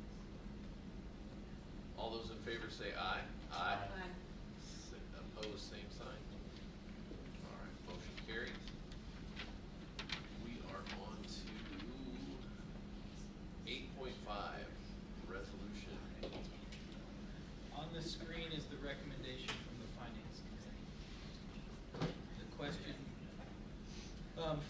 closing, recommended by the Finance Committee, is shall the Board of Education of Mercer County Community Unit School District Number 404, Mercer, Henderson, and Rock Island Counties, Illinois, alter, repair, and equip the Mercer County High School building and its other facilities, including demolishing and replacing the classrooms of the high school and improve school sites, and issue bonds of said school district to the amount of $28 million for the purpose of paying the costs thereof.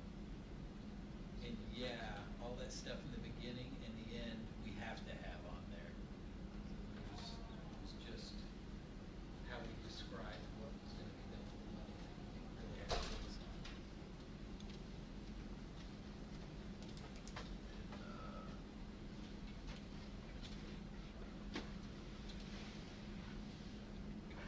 Can I move forward and? Yeah. So as far as the most recent bond repayment schedule that was shared with us by Tim King, that's the full, the next slide will pinpoint the first 8 years. And the reason they continue to pinpoint the first 8 years, because they project to refinance all outstanding bonds after year 8. But it's important, I think, for everyone to know that there is money that will be borrowed. It's scheduled for, it is a 30-year bond. So there will be a repayment cycle beyond 8 years. It's just a matter of refinancing, so it has a marginal or no impact on the tax rate at all. So to zoom in, I put where the health, life, safety study would come and where funds for health, life, safety issues would begin to be expended. If you look going all the way from left to right, you've got the 10-year health, life, safety study. You've got tax years.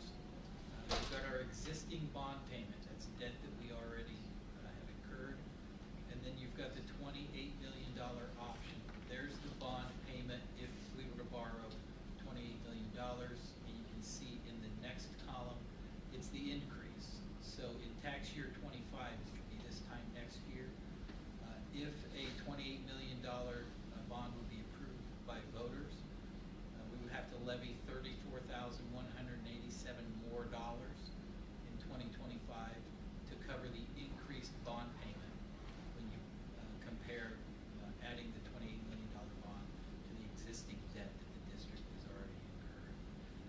If you look at the impact to the rate as you calculate EAV over the years, I used 8.79% because that is the 5-year average annual increase of EAV in the school district.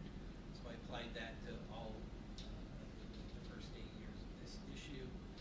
And then if you move over to the right from there, you can see every $10,000 in EAV someone owns in the next taxing year, 2025, that would equate to $1.26 for every $10,000 of EAV that a property owner has for their portion of the new bond. Okay? So in the example of the $200,000 home that I shared when we were having the forums, it's a $200,000 home with a $6,000, I think, homestead exemption.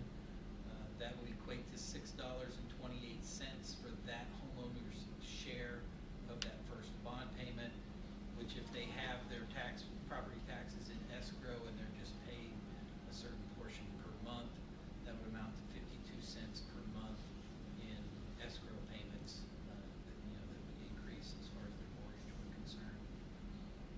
The 337-acre farm exemplar that I used was surrounding the Eliza Community Center. This is the same piece of property we used for the community forums. There you can see what that property owner's share of the additional bond would be in year 1, 2, 3, 4, 5, 6, 7, and 8. And then you look at the total 8-year contribution of those two property owners.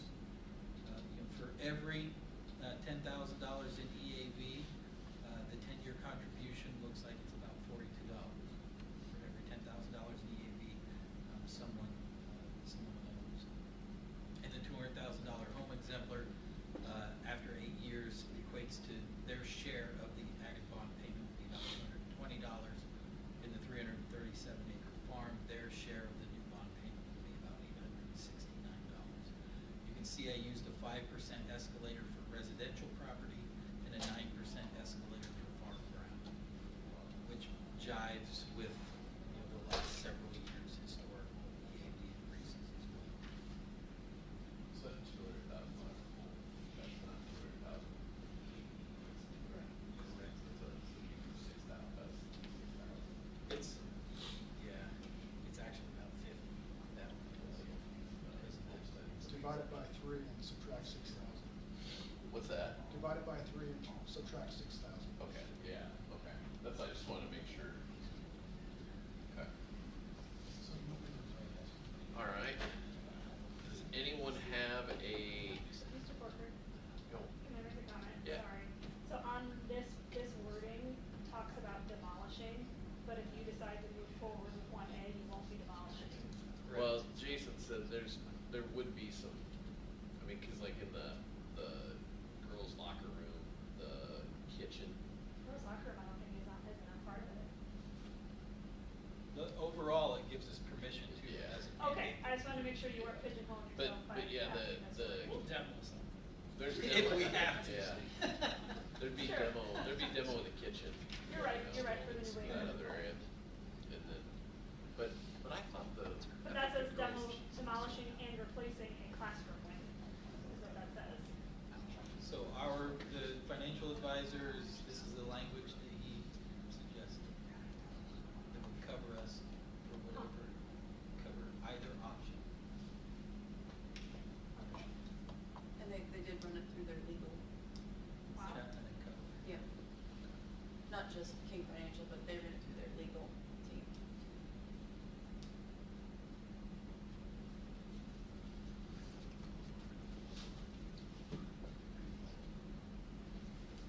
Check that out.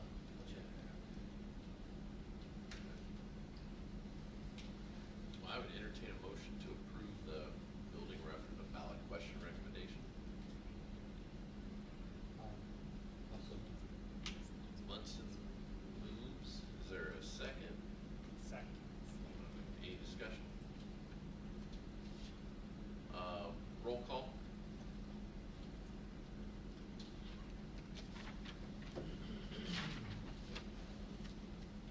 Smock, Yes.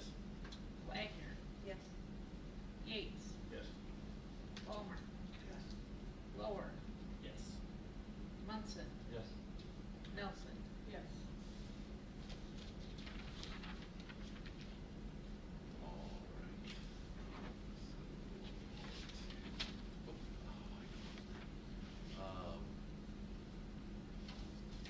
Referendum support services. Yeah, sorry, 8.5 referendum support services.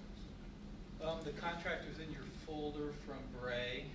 I've just kind of taken out a screenshot of what they would do and how much they're proposing to charge for those fees. For those of us that were at the finance committee meeting, King's Financial volunteered to do stuff for us as just part of what he does for us as a financial advisor.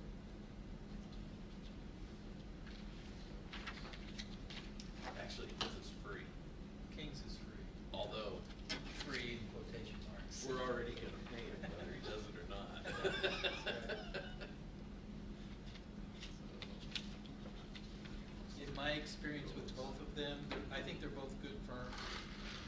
I think there would be more polish on the Bray materials. King's is financially driven. But free versus $10,000. That's a lot of polish. Just not for this time. So,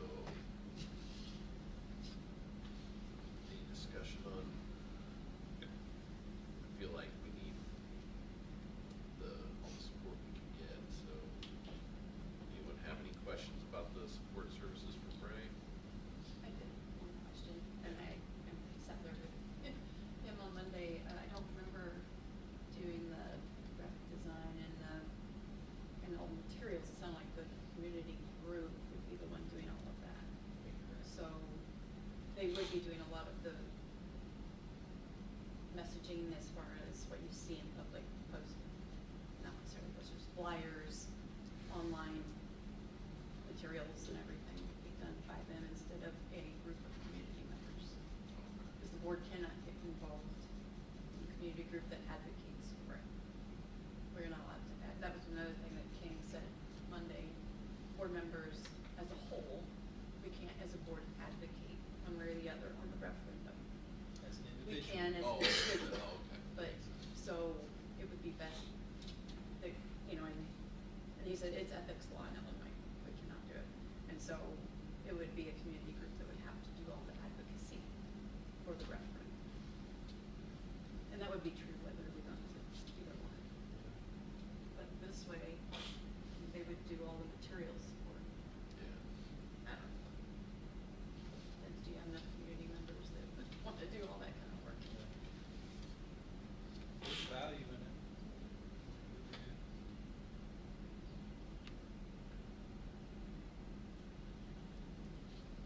Well, I would move forward with hiring great architects for the referendum support assistance at a cost of $9,750. Are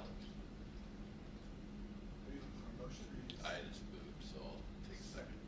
All for second. I thought that was a motion. Yeah, I went outside the box. Roll call vote, please.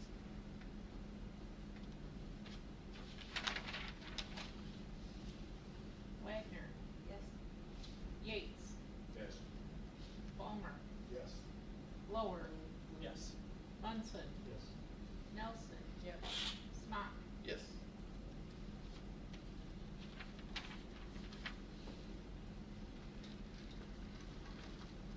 All right.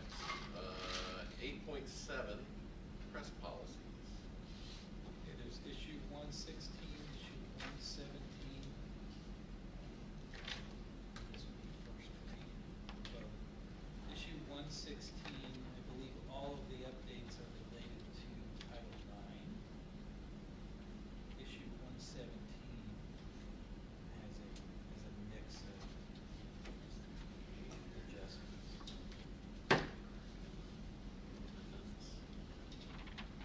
So we're really just approving the first reading, correct? And that's the rhythm we want to just try and get into, is to do this twice a year, which equates to 4 times a year. Typically, December and January will be a little light, and I know that's not the case this year. Typically, December and January will be a lot lighter, so we can do first read, second read policy. Same with June and July. We can do first read, second read policy.